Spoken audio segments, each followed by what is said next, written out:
Hello friends, आज हम पढ़ेंगे इंडियन हिस्ट्री के बारे में। इंडियन हिस्ट्री को हिंदी में क्या बोलते हैं? प्राचीन भारत। यदि आपको वीडियो पसंद आए तो प्लीज चैनल को सब्सक्राइब करें, लाइक करें और शेयर करें। प्राचीन भारत में सबसे पहले हम पढ़ेंगे प्रागैतिहासिक काल। इसे इंग्लिश में क्या बोलते हैं? Pre historic period. उसमें भी हम सबसे पहले पढ़ेंगे पाषाण युग, स्टोन एज। ठीक है। पाषाण युग में सबसे पहले क्या आता है? पूरा पाषाण काल, पैलियोलिथिक पीरियड। ये कहाँ से कहाँ तक है? अननोन 8000 BC तक। ठीक है। पूरा पाषाण काल में क्या क्या होता था? सबसे पहला पॉइंट है पूरा पाषाण काल में आग का आविष्कार। सबसे पहले पूरा पाषाण काल में क्या हुआ? आग का आविष्कार हुआ। जैसे जैसे मैं बताती जा रही हूँ आप नोट करते जाइए। सेकंड पॉइंट है इस काल में मनुष्य एक शिकारी हुआ करता था और इसका मुख्य काम भोजन संग्रहण हुआ करता था। इस काल में पाषाणों के औजार बनाए गए जिन्हें हैंड एक्स, क्लीवर्स, स्क्रैपर्स कहा जाता था। ठीक है। ये इंपॉर्टेंट है कि जो औजार बनाए गए पूरा पाषाण काल में उन्हें क्या कहा जाता था? हैंड एक्स, क्लीवर्स, स्क्रैपर्स कहा जाता था। फिर साक्ष्य कहाँ से मिले पूरा पाषाण काल के? सोहन नदी घाटी से, बेलन नदी घाटी से, नर्मदा नदी घाटी से। ठीक है। इसके जो साक्ष्य मिले हैं हमारे 3 जगह से मिले हैं, सोहन नदी घाटी, बेलन नदी घाटी और नर्मदा नदी घाटी से। कुछ गुफा चित्र शैल मिले हैं। केव पेंटिंग्स कहाँ से मिली हैं? भीमबेटका से, मध्य प्रदेश में मिले हैं। ठीक है। भीमबेटका है मध्य प्रदेश में, वहां से हमें कुछ गुफा चित्र शैल मिले हैं। अब सेकंड क्या आता है? मध्य पाषाण काल। मध्य पाषाण काल को क्या बोलते हैं? Mesolithic period. ये कहाँ से कहाँ तक है? 8000 BC से 4000 BC तक। इसमें सबसे पहला पॉइंट आता है मध्य पाषाण काल में औजारों का आकार पहले से छोटा हुआ जिन्हें माइक्रोलिथ कहा गया है। ठीक है। औजारों का आकार क्या हो गया? छोटा हो गया और उन्हें हमने क्या कहा? माइक्रोलिथ। तो मेन पॉइंट है इन्हें क्या क्या क्या कहा गया? माइक्रोलिथ कहा गया। इस काल में मनुष्य के द्वारा पशुपालन की शुरुआत की गई। इसके साक्ष्य मध्य प्रदेश के आदमगढ़ से और राजस्थान के बागौर से मिले।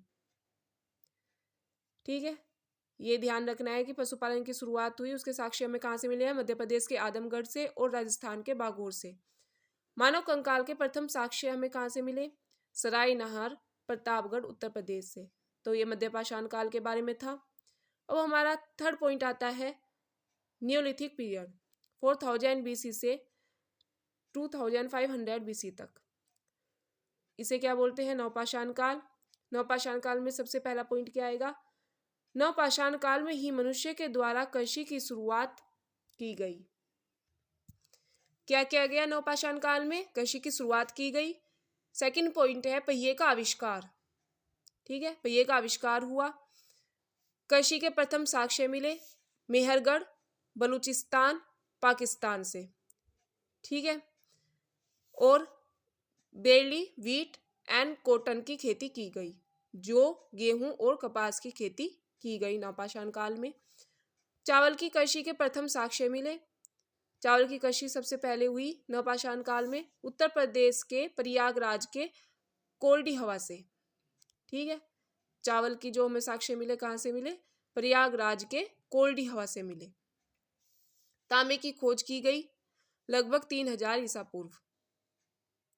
लगभग 2500 ईसा पूर्व क्या हुआ? लिपि की खोज की गई। ठीक है। ये सब हमारे हैं नवपाषाण काल के बारे में। अब नवपाषाण काल के बाद क्या आता है? प्रोटो हिस्टोरिक पीरियड, आद्य ऐतिहासिक काल। आद्य ऐतिहासिक काल में सबसे पहले पॉइंट क्या आता है? सिंधु घाटी की सभ्यता।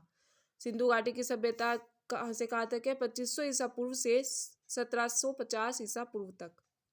इसे भारतीय उपमहाद्वीप की प्राचीन सभ्यता माना जाता है। ये क्वेश्चन आ जाएगा कि प्राचीनतम सभ्यता किसे माना जाता है? तो किसे माना जाता है? सिंधु घाटी की सभ्यता को। यह एक शहरी या नगरीय सभ्यता माना जाता है। यह क्या है? शहरी या नगरीय सभ्यता है। क्या कहा जाता है इसे? एक शहरी और नगरीय सभ्यता माना जाता है। यह प्रसिद्ध है नगर नियोजन और जल निकासी प्रणाली के लिए। इसमें क्या हुआ? आद्य ऐतिहासिक काल में सिंधु घाटी की सभ्यता में एक तो नगर नियोजन हुआ और एक जल निकासी प्रणाली हुआ। ठीक है। अब नेक्स्ट पॉइंट है, इसी सभ्यता के लोगों ने तांबे में टीन मिलाकर कांसे का निर्माण किया। तांबे में टीन मिला दिया और किसका निर्माण कर दिया, कांसे का निर्माण कर दिया। तो कांसे का निर्माण किस सभ्यता में हुआ, सिंधु घाटी की सभ्यता में हुआ। इसी कारण इसे कांस्य युगीन सभ्यता भी कहा जाता है। कांसे का निर्माण हुआ इसलिए इसे क्या कहा जाता है, कांस्य युगीन सभ्यता भी कहा जाता है। यह सभ्यता त्रिभुजीय आकार की थी। यह उत्तर पश्चिमी भारत में विस्तृत थी। ठीक है, ये आज के लिए बस इतना ही सिंधु घाटी की सभ्यता के बारे में, और हम आगे पढ़ेंगे।